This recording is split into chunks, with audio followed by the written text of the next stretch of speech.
Hey everybody, I never asked this, but if you like this stuff I'm throwing out, if you'd hit the like button, subscribe, and all that good stuff, I'd appreciate that. So I've mentioned before and showed years ago and such, this boiler, outdoor wood boiler, classic 5036. I don't think you can get these anymore in the US because of EPA regulations. Unelected bureaucrats making our lives better, right? Yeah, all they do is make our lives more difficult, more expensive. That's what they get paid to do. So what's prompting this one is another YouTube channel up in Canada, Simple Living with Beata. I've been watching her channel for, I don't know, 2.5, 3 years, since just about the beginning. Basically, in a nutshell, with her and her family, they're building a house on property that was nothing but woods from the ground up and doing most all of it themselves. She's doing a lot of it herself. And, somebody's got to work. So he works a lot. Somebody's got to have the income. And she makes them off her YouTube channel. That's all good and fine. That's what works for them. And she's doing a lot of the labor, learning new skills, learning trades. So gone from dirt, gone from mud, gone from stumps, all the way up through, and now at the point of painting the inside of the house, and that is phenomenal. Well, they installed a wood boiler, and I think it was 2 or 3 videos ago, she had what she called a gas explosion. I'm like, huh, sounds weird, and I kind of watched through that. Well, basically the boiler screwed up. So she kind of walked through the process of having to troubleshoot what's going on with this boiler, and then having to clean it all up, do all this maintenance to it. And I commented to her, and she's interactive too, she doesn't ignore you. And I commented, I said, that thing looks like a complete pain in the ass. Compared to this thing, this is simple. You don't really have to do anything to it. What brand did they got? I think it's Heatmore, if I recall correctly. Don't quote me on that, but I think it's Heatmore. But on that one, you've got a firebox. You've got a chamber up above the firebox you have to keep cleaned out. You have a ash pan below the firebox you have to keep cleaned out. You got this rear panel access you have to go in the back and frig around with. You get a blower on it. There's all these parts and pieces to it that you have to frig around with. I'm like, this thing's like, babysitter intensive. I talked to her a little bit and I said, that's an aggravation. And another thing she's kept talking about, she has to keep lighting the fire back up. But why do you have to keep relighting this fire? This wood boiler right here, I've lit this thing once, and that was way back in 1st of November, I think, when I lit it the first time. This is the middle of March, the following year. It's still going. I don't have to keep relighting this fire, but she does. Well, it's because of the design of the wood boiler. All the hot coals and stuff fall down through a rack in the bottom and wind up in an ash pan in the bottom. So you can't keep that heat up in the firebox. That's the gist of it. That doesn't really seem like good design to me. So check out this design. And here's what I do for general maintenance. Basically nothing. And then I'll just show you a few other things about it. On this old dinosaur, there's 2 doors, and that is it. You got the firebox door right here. Then on the side here, you've got a door that opens that houses your circulator pumps and an on-off switch. Right here is the controller. I'll bring you up in a minute. And then up inside the panel is a temperature sensor to sense your jacket water temperature. And that controls your brain to tell the damper when to open and close. That's it. There's no fans, there's no chambers, there's nothing up here you get clean. You don't have to pull doors out of the bottom. Nothing. This boiler is so simple. Here's your control. I have spares. I have spare parts for everything on this. So on here is where I set my jacket water temperature, whatever I want it to be. That is very easy to access and change. All I gotta do is take out a couple screws here, And there's a couple clips in behind. I can pop that out, take the wires off, pop that out, pop a new one in, connect the wires. I'm ready to go. Whole bee's nest. This little wire right here, that is my probe sensor wire. Just goes up in here and behind this panel. I could pop that panel off with a couple screws, and it's just a little brass probe about A long, slides into a port in the top of the water jacket, and it's just a thermometer is all it is, and that tells this what the water temperature is. I've got spares of those. This is only the second one since 2006 I've had in here.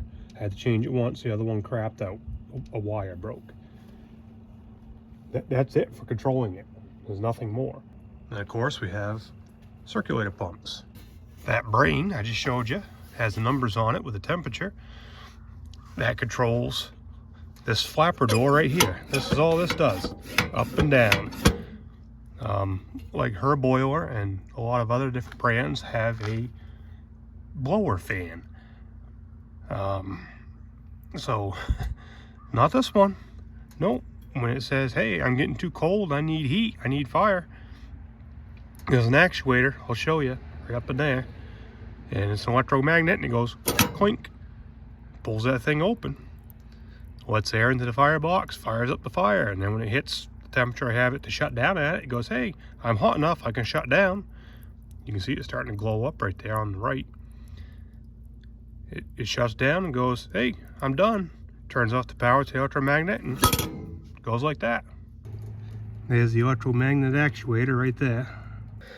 These hinges are a modification I did years ago, because sometimes I need to get in here with a wire brush and clean this edge up, and especially when it was really cold out, it was such a pain having to pull these screws out and clean it and then try and get the screws back in. So I just cut the thing in half and I put hinges on it so I can flip it up and reach in and brush its teeth real quick, close it back down. Right, you don't want to open this up when you're calling for heat, which my temperature is like 184 right now, so it's not going to call for heat for quite a while.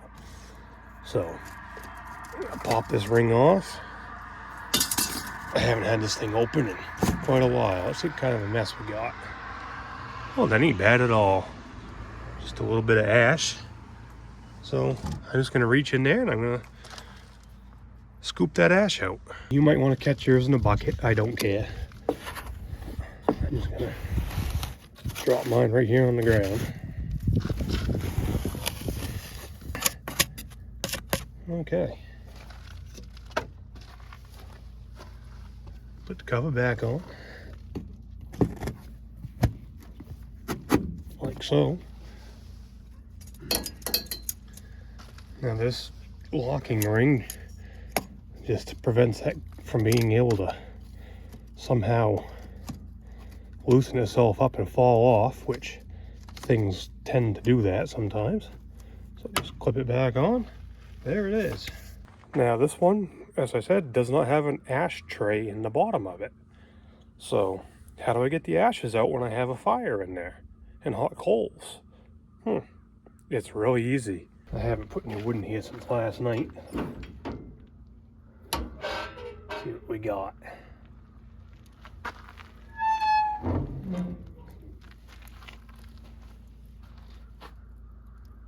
Yeah, it ain't too bad. Going on about a 15-hour burn on this right now, since I filled her up last night. All right, so how can I, get the ashes out? Well, it's easy. First thing I'm going to do is just stir it around just a little bit. I'll take all them big chunks of wood right there, shove them right up in the back of the firebox. Like that. I'm just going to stir this around so I can loosen it up.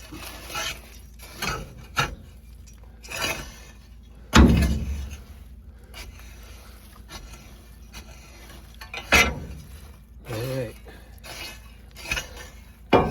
It's good and loose right there. And we get a big shovel.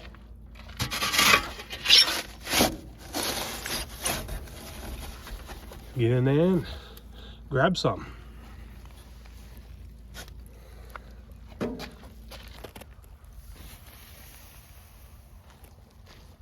So notice the front half of the firebox is right down to the metal. I've shoveled it out. All our hot coals, fire is up in the back of the firebox. Okay, so I'm just going to leave it back there for now. Now I'm just going to clean up around the doorway here a little bit, clean the door, and then we'll go from there. So around the door you'll get some stuff building up here. A little bit of creosote and crap. The easiest, quickest way I have to clean that off is I just use my big old clam hoe. I just scrape it like this.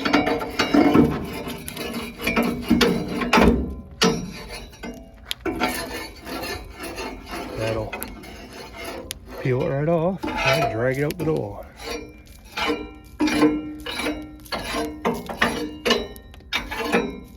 Alright, that wasn't hard, was it? Now on the door you'll get some stuff building up on the top, around the side, same thing, some creosote. Have a wire brush. Just hit it with a wire brush.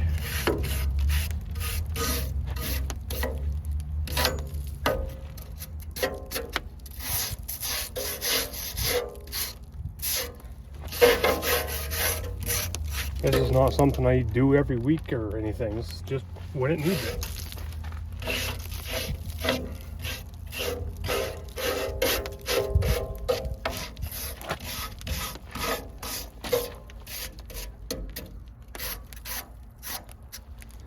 Up in here is the draft door. Hear it, you can see it. So sometimes some junk will get up in there.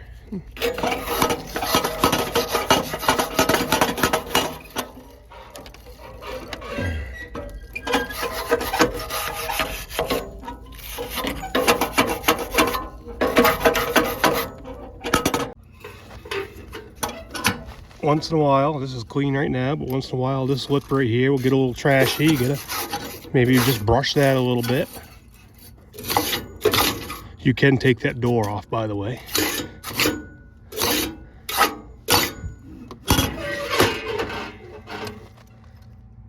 Every once in a while, we just give these hinge points right there. A little shot of WD-40. Do the same thing right here. Give these hinge points a little shot of WD-40.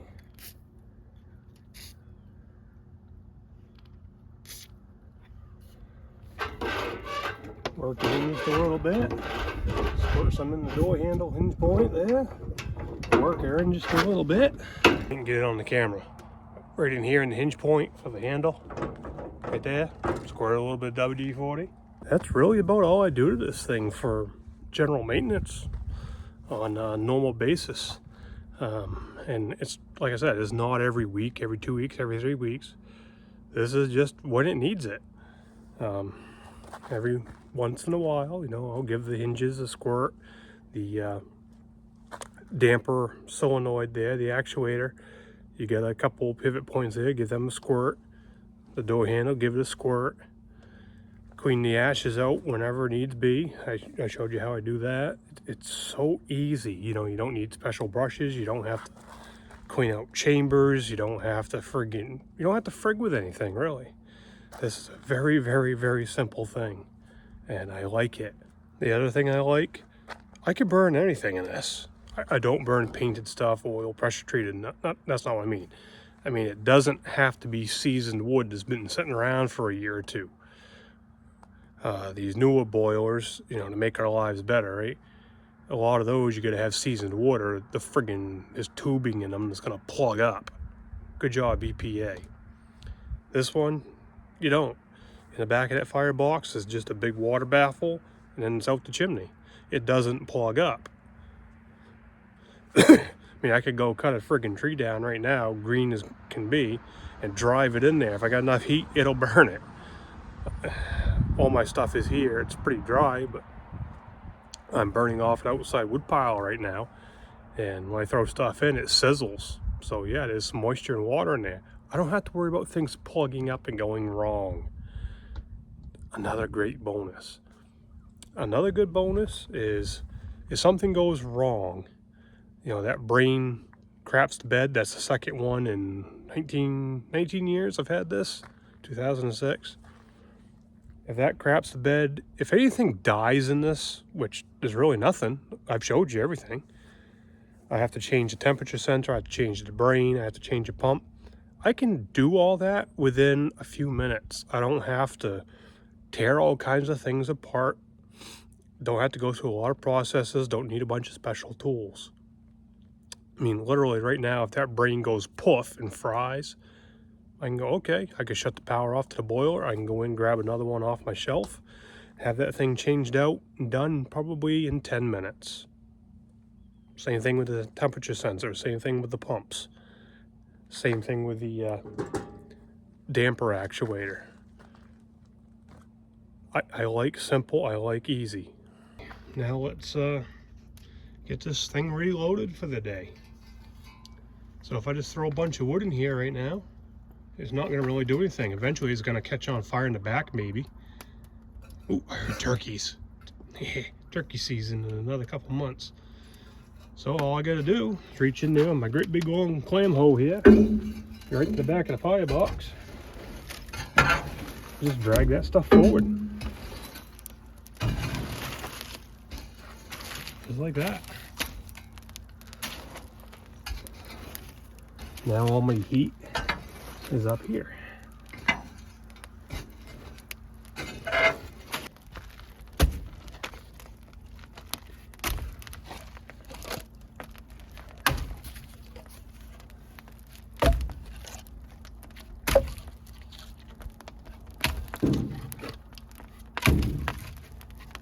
As I was saying, look at some of the junk I burn.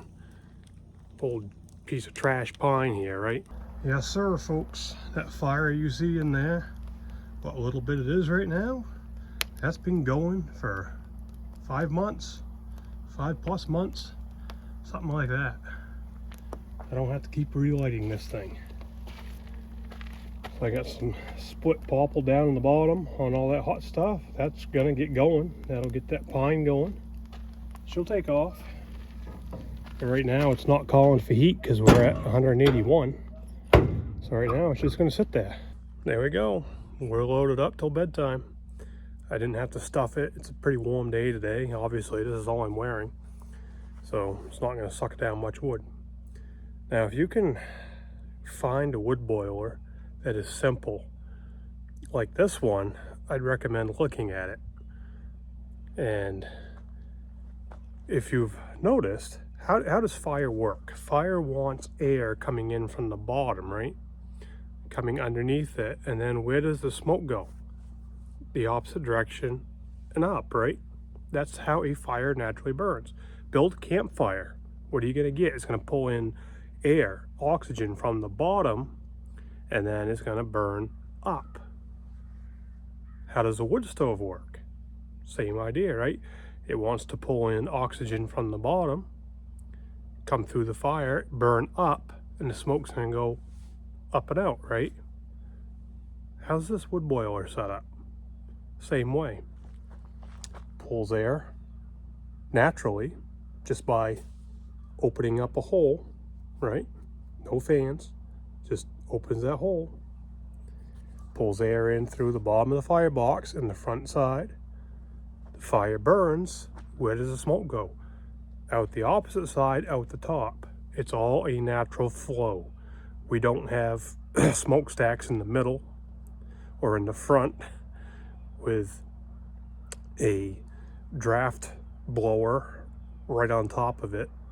I don't understand that concept.